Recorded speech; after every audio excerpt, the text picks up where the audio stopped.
us about what you're specifically getting in that stainless, that decision, and what we're tasting as a result of that decision to put this Pinot in stainless for pump overs? Well, I think it's really the mass more than the vessel.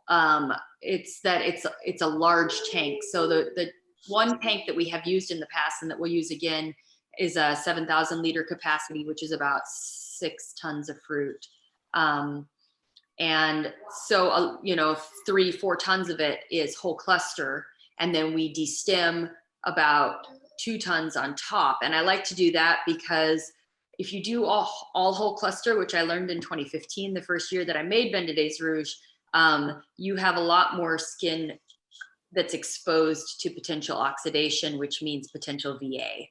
And when I destim on top of it, all the juice that's created through destimming fills in all those gaps. And so you don't have as much oxygen able to fire off the VA. And that's why I do it that way.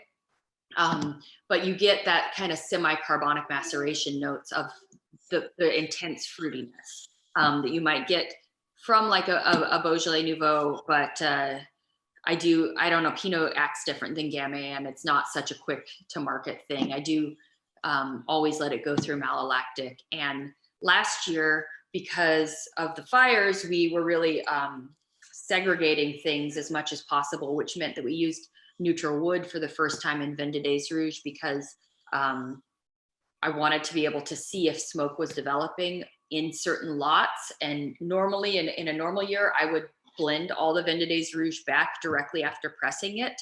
But last year we segregated everything into barrels, and that's how some of the barrels were able to be demoted into the distillate, was because we could taste them and be like, wow, that's not working. Like there's a lot of smoke, there's a lot of problems there.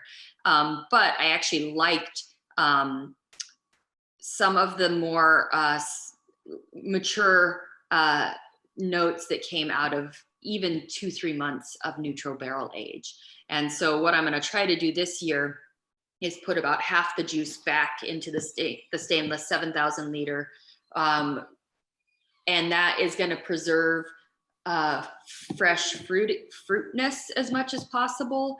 And then about half of the juice will go into neutral wood for 2-3 months until I bottle it in late January. And that's hopefully going to give it more of the maturity, a little more roundness, and then blend those back together so that you get, you know, fruitiness with a little bit of base notes is what I'm looking for.